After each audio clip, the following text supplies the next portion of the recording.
I gave everything to protect my daughter. I sacrificed my dreams, my comfort, and even my dignity just to see her smile. But the people I trusted the most, they turned on me. They betrayed me in ways I never imagined. They didn't just break my heart. They tried to destroy my child's spirit. What happened next changed everything. And they never saw it coming. If you want to hear more true stories of strength, betrayal, and redemption, make sure to subscribe to this channel. My name is Vanessa, and I'm 30 years old. Nothing could have prepared me for what I witnessed that day. My 8-year-old daughter Olivia being slapped across the face by my sister Megan at a family reunion. But what shattered me even more was the sight of my father Charles smirking and saying, "Well, she needed to learn some shame," while my mother Brenda let out a laugh, as if it were the most normal thing in the world. In that moment, everything I'd endured in my life felt like it had been leading to this, a moment of undeniable cruelty so loud and public, it echoed through the room and settled into my daughter's trembling frame. But what they didn't know was that everything had been recorded. Every word, every slap, every sickening chuckle. I'll tell you exactly how I held them all accountable, but first, let me take you back to where this story really began. Growing up in my parents' house was like living inside a storm that never stopped rumbling. I was never enough, never quiet enough, never obedient enough, never polished enough. My sister Megan, on the other hand, was a prodigy in their eyes. She was driven, ambitious, and had a natural instinct for following the rules our parents valued: appearance, control, and submission to authority. My father, Charles, a high-profile corporate attorney, saw himself in Megan, sharp, aggressive, focused. My mother, Brenda, was the enabler, the image manager. Where Megan was their pride, I was their embarrassment. "Vanessa just doesn't know how to behave," my mother would tell relatives, shaking her head with mock sadness. "Not like Megan." Those words stung less over time, but only because I built a shell around them. I learned to disappear early. I would go entire days at home, saying almost nothing. I stayed in my room, buried in books, clinging to the hope that if I could just make it through, I could leave one day and never look back. That day came when I was 20. His name was Kevin. I met him in my freshman year of college, and he was the first person who saw me, really saw me, not as someone to fix or mold, but as someone to love. He was gentle, always listening, always supportive. We married within a year, and my parents came to the wedding with stiff smiles and cold judgments. "A courthouse wedding?" my mother whispered to Megan, loud enough for me to hear. Megan, of course, brought a $1,000 gift and delivered a speech that praised Kevin with just enough sarcasm to humiliate me. Well, I never thought Vanessa would find someone willing to take her on. "Best of luck, Kevin. You'll need it." For a few years, I thought I had made it. Kevin and I lived in a small, cozy apartment. I worked part-time and continued my studies, and he worked full-time at a logistics company. We didn't have much, but we had peace. And then Olivia came into our lives. I was 24 when she was born, a perfect little girl with Kevin's soft blue eyes and my wild dark hair. Holding her, I made a silent promise. She would always know she was loved. She would never wonder, as I had, if she deserved kindness. For 3 years, our little family thrived. Olivia brought a kind of light I hadn't known existed. Kevin doted on her and worked extra hours to support us. Then, without warning, our lives shattered. Kevin died of a sudden heart attack while driving home from work one rainy Thursday. I still remember the knock on the door. I remember the silence that followed. I remember Olivia asking me, "Why are you crying, Mommy?" And I had no answer. How do you explain to a toddler that the center of your world has been ripped away? The months that followed were a blur of grief, paperwork, and lonely nights. I moved back into a smaller apartment and got a full-time position as an administrative assistant at a local marketing firm. My supervisor, Lisa, was kind but firm, and I worked hard to prove myself. But no matter how many hours I put in, the bills kept piling up. There were days when I had to choose between groceries and gas. And sometimes, though it crushed my pride, I had to call my parents for help, usually for things like car repairs, unexpected medical bills, or Olivia's school expenses. Every time I called, I braced myself for the lectures. "You really need to plan better," my father would say. "This is why people like Megan succeed. She doesn't rely on others." Megan herself was thriving, vice president at a major financial firm, living at home with our parents in their immaculate 5-bedroom suburban house, unmarried and fully supported. She was the benchmark I could never meet. Still, I tried to maintain a connection for Olivia's sake. Children need family, I told myself, even if it means I have to stand between her and the fire. Olivia loved visiting the house, especially when the cousins were around. She had a way of seeing the good in everyone. I envied that innocence and dreaded the day she would learn what I had always known, that not all family members are safe, and not all love is unconditional. That day, I would learn, was coming sooner than I ever imagined. 3 years had passed since Kevin's death, and Olivia had blossomed into a vibrant 8-year-old with an unmistakable sparkle in her eyes. What set her apart, what filled her hours and conversations, was her love for painting. She could spend an entire afternoon lost in color, turning blank pages into sunlit fields, dancing figures, and dreamy skies. Her sketchbooks overflowed with portraits of people, often imagined, sometimes familiar. She painted what she felt, not what she was told to see. And I nurtured that with everything I had. If my childhood had been about silence and walking on eggshells, Olivia's was going to be about expression and freedom. Our apartment was small, a rented 2-bedroom in a modest neighborhood, but Olivia made it her canvas. The fridge was covered in her drawings. The hallway walls displayed her framed artwork, most of it done with school markers and dollar store paint. Every Saturday, we'd walk to the craft store, and she'd pick out new supplies with the same joy most kids saved for candy aisles. "This blue is like the sky I saw at recess," she'd say. "And this green is how I feel when I'm happy." I used to stare at her and think, she doesn't even realize how brave she is, turning her feelings into something visible. Meanwhile, life was a quiet struggle. My job at Madison Marketing paid just enough to keep us afloat, but there was no cushion. My boss Lisa was fair and occasionally gave me extra hours when she could. Olivia's school fees, the electricity bills, groceries, all of it required constant juggling. Some nights, I stayed up with a calculator in one hand and a cold cup of coffee in the other, wondering what I could cut without breaking something essential. And yet, in the middle of all that worry, Olivia's smile would somehow hold me together. But the calls from my parents never stopped reminding me of what I lacked. "Your sister's mentoring high school students again," Brenda would say. "You should think about volunteering too. It'll make you look less stagnant." Or Charles would offer unsolicited advice like, "Have you considered remarrying? Single mothers have it hard because they don't plan properly." Sometimes I'd hang up and just stare at the wall, not crying, not angry, just numb. I was tired of being weighed, measured, and always found lacking. Then came the invitation, our annual family reunion at the lake house. It had been 3 years since I'd last gone. I'd always found an excuse to skip it. Work, Olivia's flu, car trouble. This time, I ran out of reasons. Gloria, my grandmother, had sent a handwritten card inviting the entire family to her beloved lakefront home. Olivia found the card first and squealed, "We're going to the lake? I've never been to a lake house. Can I bring my paints? Please, please?" I hesitated. Everything inside me screamed no. But Olivia's excitement was too pure, too radiant to squash. I told myself I could manage. 3 days.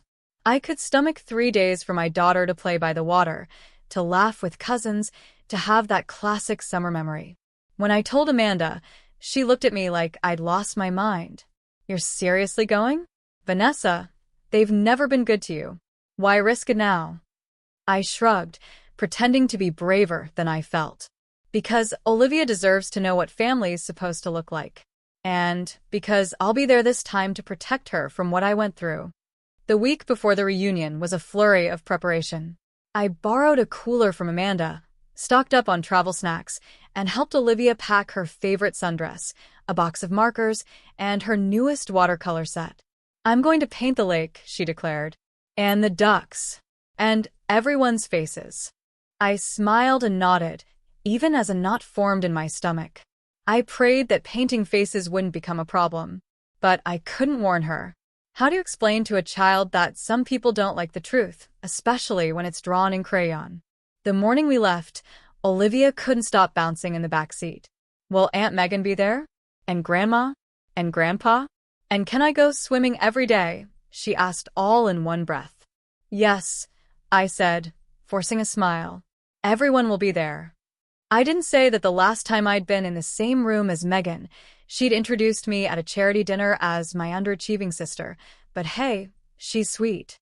I didn't tell Olivia that our parents saw me as a burden they occasionally tolerated. I just drove, gripping the steering wheel tight, repeating over and over in my mind. Just 3 days. For Olivia. You can do this. But deep down, I knew I was lying to myself. Because some wounds never really heal, and some houses never truly stop being haunted. The lake house stood at the edge of Lake Michigan like a monument to old money and unspoken resentments.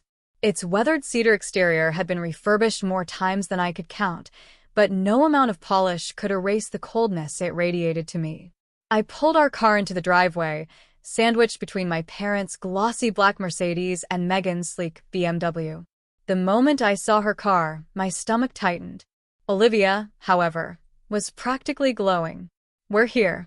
We're here, she chirped, already unbuckling her seatbelt before I'd even turned off the engine. Can I go see the water, Mommy? Please. Let's bring our bags in first, I said, steadying my voice. Then we'll say hello, and after that, you can go explore. I turned and looked at her bright, eager face, and I smiled despite myself. She had no idea of the tension she was walking into. And for a moment, I envied her blissful unawareness. As we approached the front porch, the door swung open and there stood my mother, Brenda, in her signature pressed linen pants and pearl earrings, as if she were hosting a fundraiser instead of welcoming family. Well, look who finally decided to show up, she said with a smirk that was meant to pass as affection. We thought you might have changed your mind. Traffic? A little, I replied, accepting her stiff hug. It's good to see you, Mom. Her eyes swept over me, analyzing every inch of my appearance before finally softening when she turned to Olivia. There's my girl, she said warmly, bending slightly to give Olivia a kiss on the cheek. You've grown so much. Inside, the great room buzzed with relatives preparing drinks, arranging food, and chatting over low music. My father Charles was by the fireplace with a group of uncles discussing investments. He glanced at me and nodded without pausing his conversation. Megan appeared a moment later from the kitchen, her perfectly straight hair tucked neatly behind her ears, wearing a crisp blue blouse that probably cost more than my monthly rent. Well, she said loudly, just enough for the surrounding people to hear. If it isn't my favorite little niece. She bent down to Olivia. You've gotten tall. I almost didn't recognize you. Then, straightening up, she gave me a tight smile. Vanessa. Still working at, what was it? That marketing place. Still there, I said evenly. I got promoted last month, actually. Well, that's something, she said with faux enthusiasm. I just closed a 7-figure deal with a healthcare startup last week. Dad's been telling everyone about it. Right on cue, Charles clapped her on the back and beamed. That's my girl. Megan always goes after what she wants. Just like I taught her. I helped Olivia carry our bags upstairs to the smallest bedroom at the end of the hall, one with no view of the lake, just the neighbor's driveway. I didn't complain. I'd expected it. As we unpacked, Olivia talked excitedly about what she wanted to paint, the ducks she saw outside, the red flowers near the dock, and all her cousins. Even Aunt Megan, she added with a giggle. I paused, then nodded.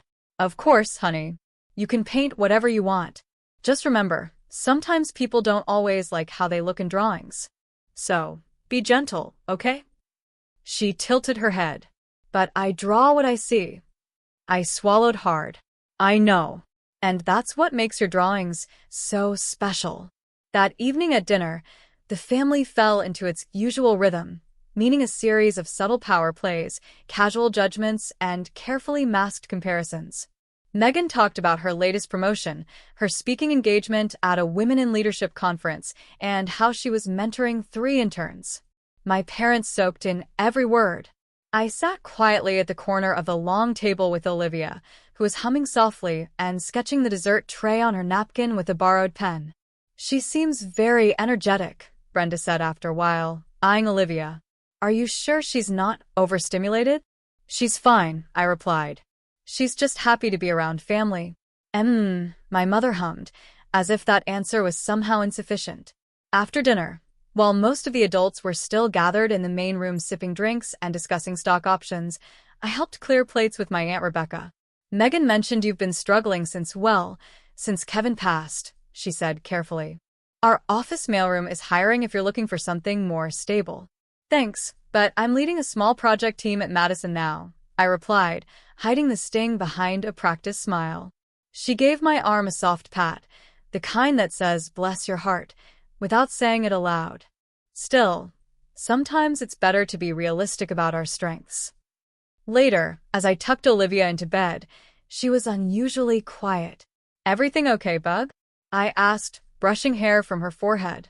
"Cousin Julia said I was weird for drawing people all the time," she murmured. "And Aunt Megan told me girls shouldn't take up so much space." My stomach clenched. I tried to keep my voice steady. "Sweetheart, listen to me. Your drawings are beautiful. You are beautiful. Don't let anyone tell you to shrink." She looked up at me, puzzled. "Grandpa said you were too loud when you were a kid too. That's why you always got in trouble." I pressed a kiss to her forehead. "Well, sometimes even grandparents are wrong." That night, I lay in bed listening to the muffled laughter of my sister and parents downstairs. I thought I could handle it. I thought 3 days wouldn't break me. But as I stared at the ceiling, my mind repeated one sentence over and over. I shouldn't have come. The next morning greeted us with a bright sun filtering through the thin curtains of our small room.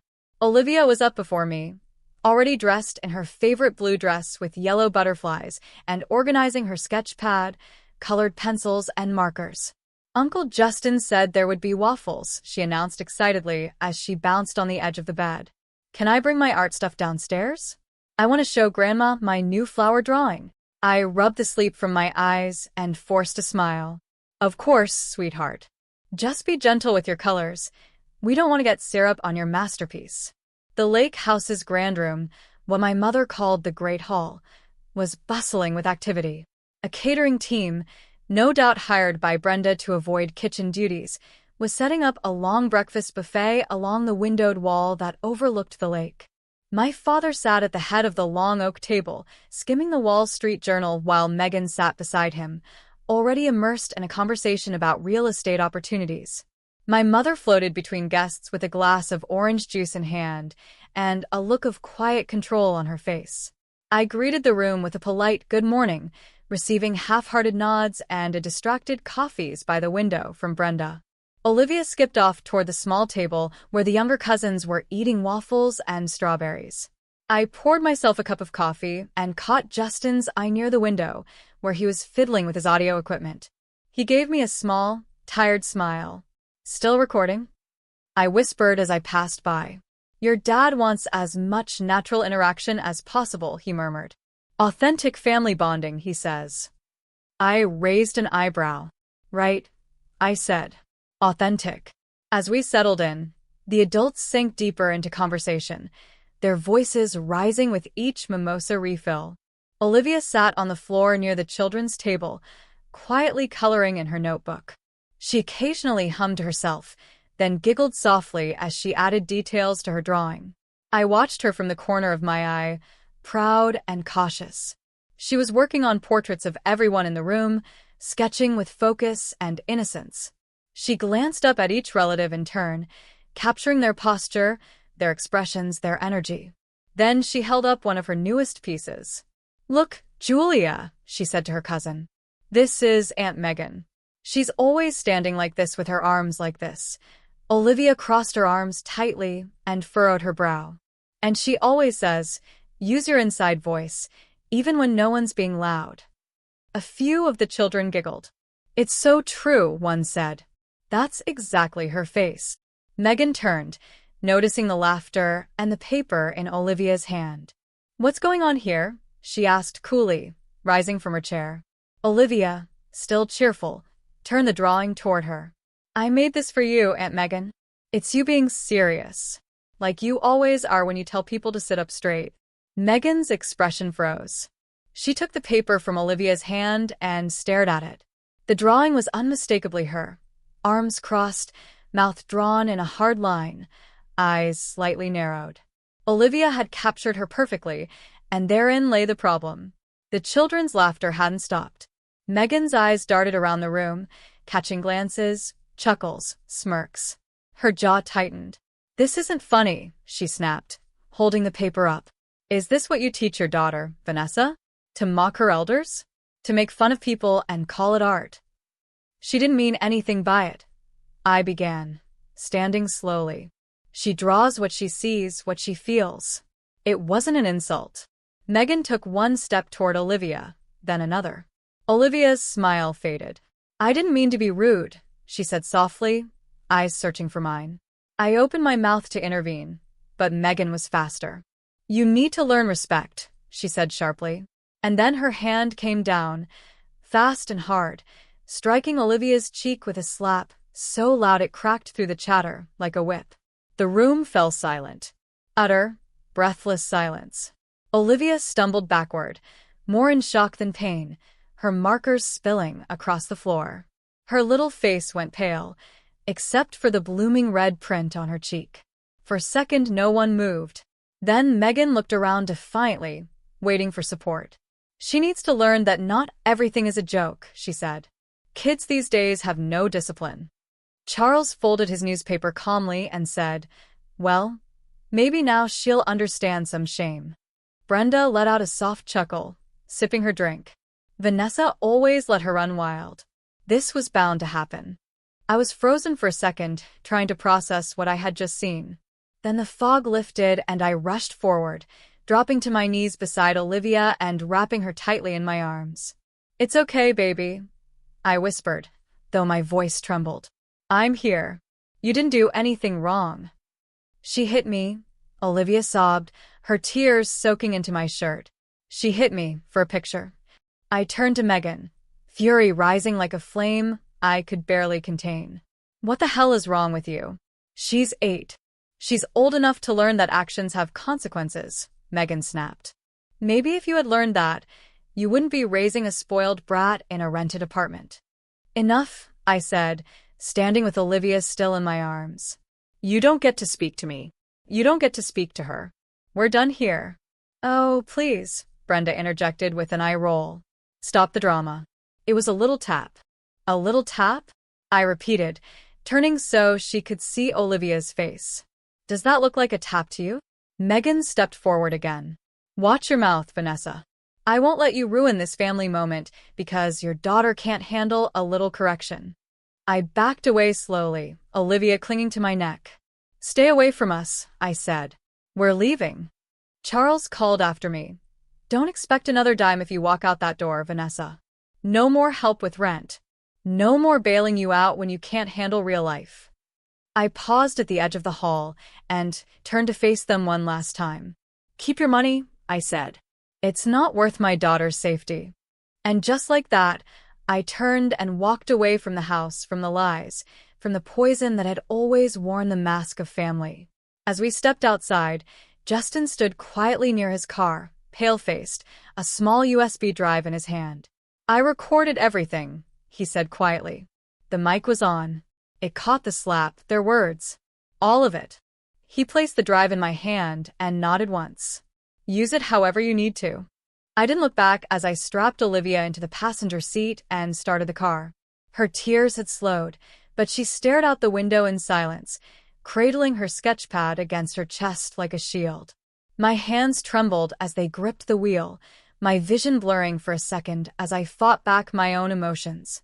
I had walked into that house thinking I could tolerate the subtle jabs, the veiled insults, the quiet dismissals. But I had never imagined they would cross the line into violence against my daughter. Amanda's house was only 40 minutes away, but that drive felt like it stretched across a lifetime. She greeted us at the door in sweatpants and a hoodie, eyes wide when she saw Olivia's face. "What happened?" she whispered, pulling us both inside.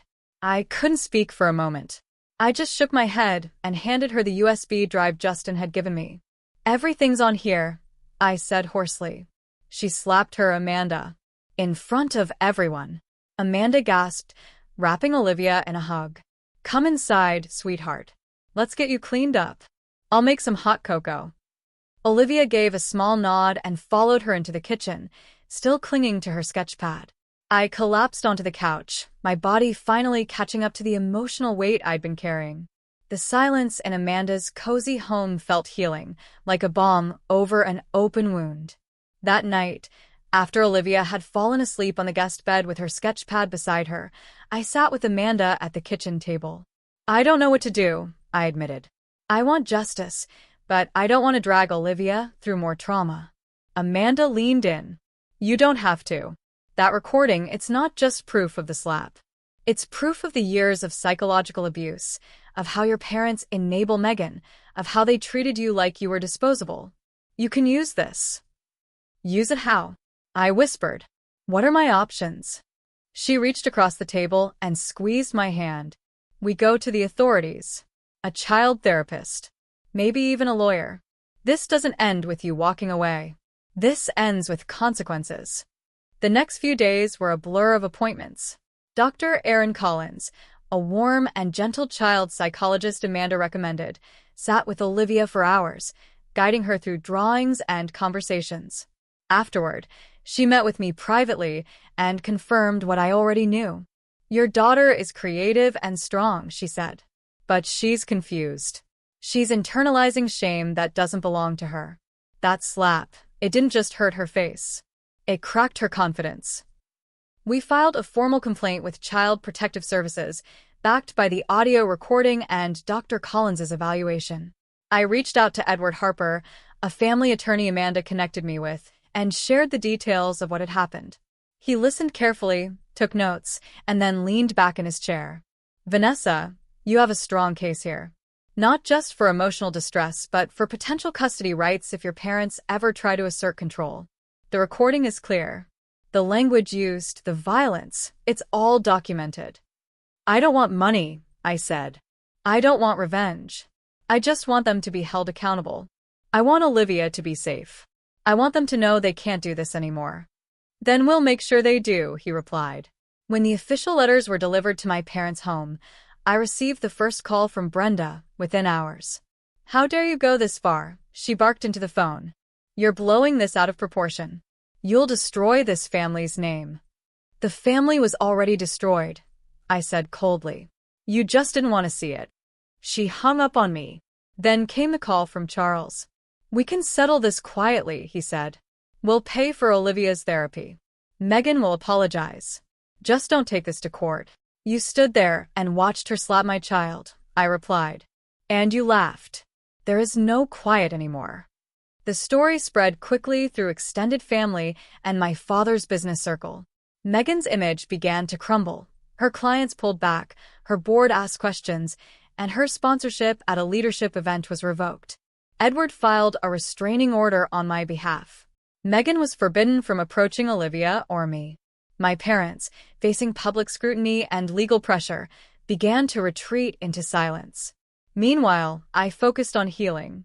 I left my job at Madison and began a freelance consulting business from home, something that allowed me more time with Olivia and helped me rebuild on my own terms. We moved into a small but sunlit apartment with a balcony where Olivia painted nearly every morning. Her laughter returned, slowly at first, then in bursts. She began sketching again, this time drawings of trees, stars, and people who smiled. One day, while going through her sketchpad, I found a drawing labeled My Family. It showed her and me holding hands, Amanda beside us, and a small figure off to the side holding a camera. "That's Uncle Justin," she explained, "because he helped save the day."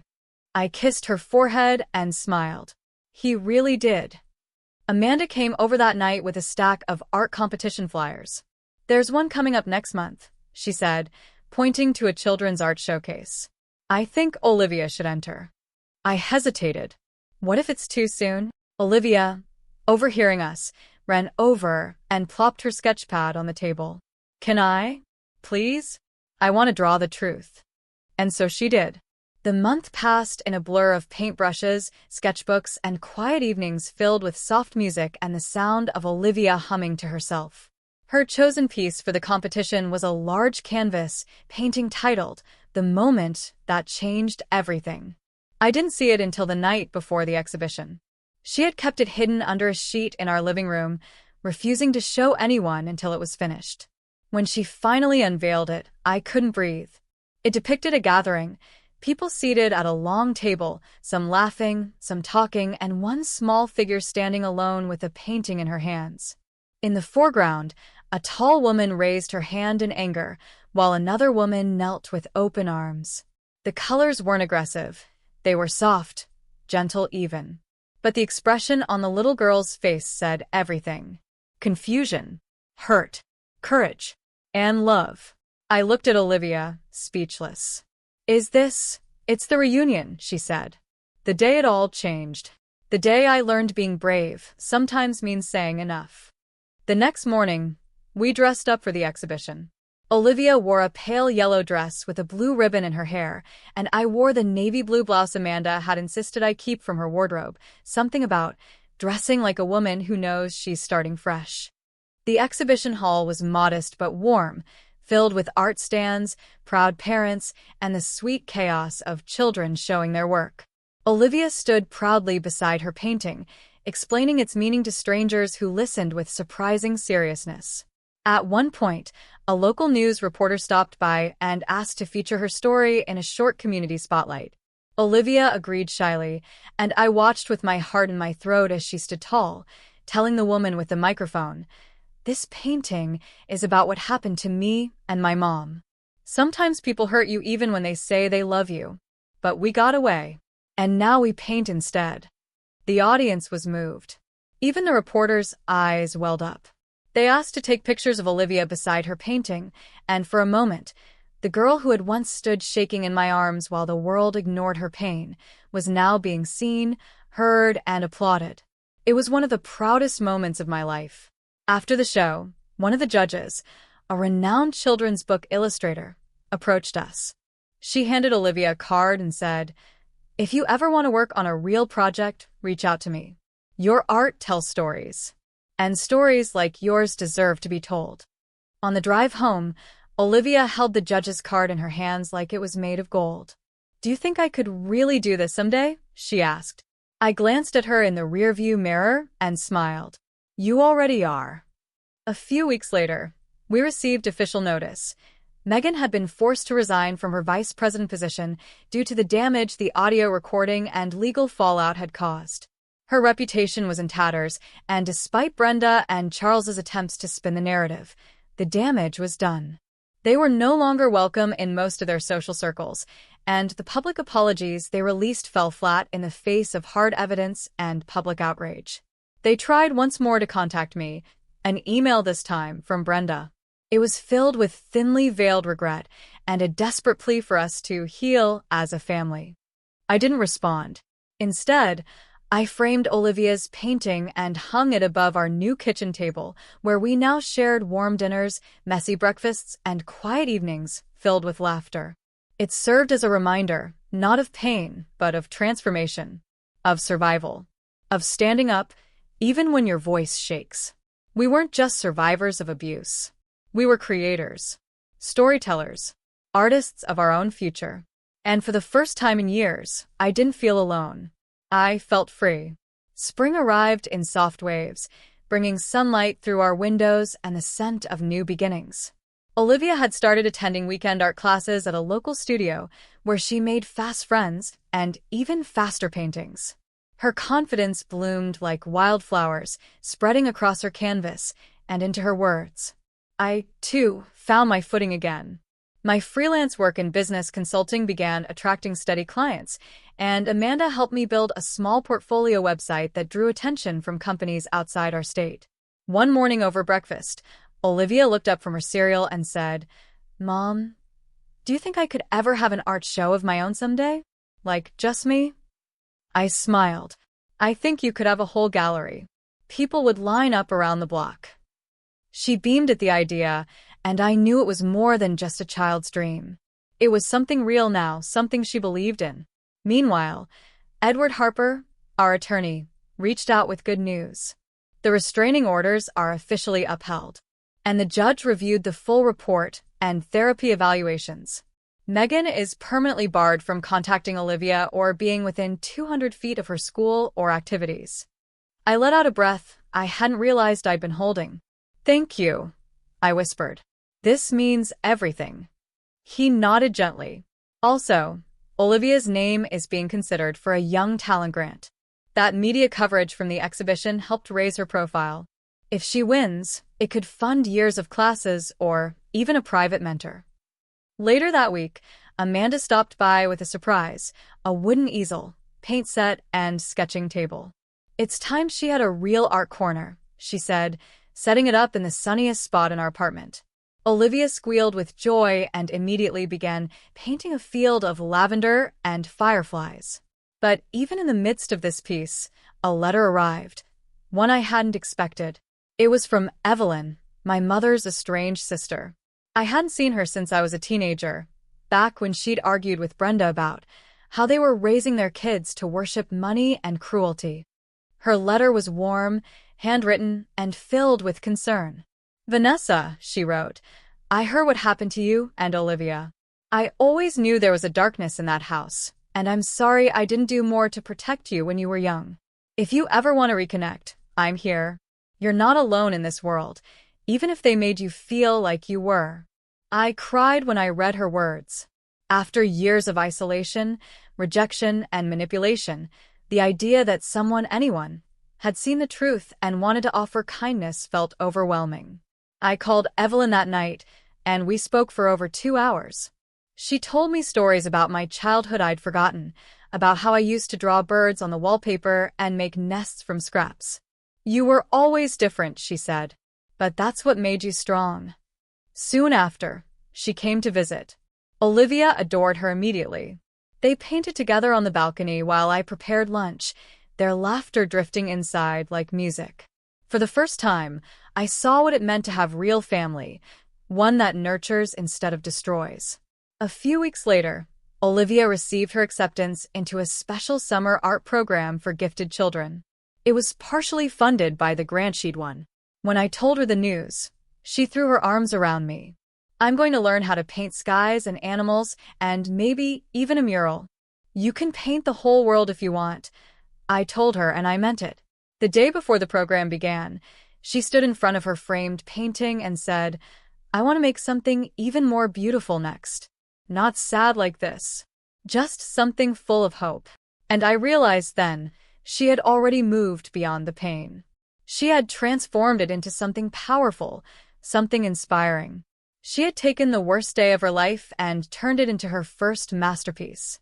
That night, while she slept peacefully, I wrote a letter of my own. To Brenda. To Charles.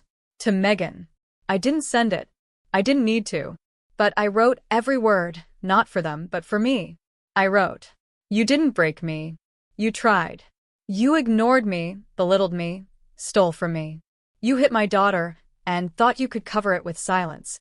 But we walked away, and we found something you'll never understand. Freedom. Joy. Truth. And love. We don't need your name. We made our own.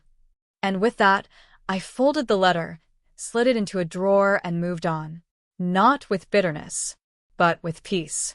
The illustrated book Olivia had been invited to work on was progressing beautifully. She had titled it Canvas of Courage. Each page blended her artwork with short reflections, written in her own voice, about healing, standing up for oneself, and turning pain into paint.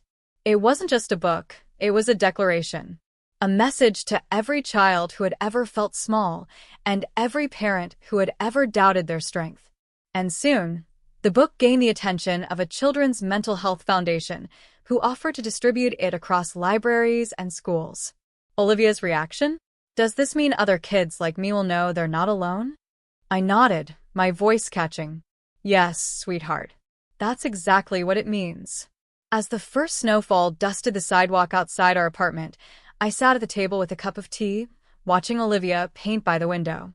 Her latest project was a mural design for the children's wing of the same hospital where she had once donated her supplies. The theme was Hope Grows Here. It featured sunflowers stretching toward the sky, birds in flight, and children painting clouds with bright colors. I couldn't believe how far we had come. From the day I stood outside my parents' house with a trembling heart and a suitcase, to this quiet moment of peace and purpose. It wasn't that the scars had vanished, they never do, but they no longer defined us.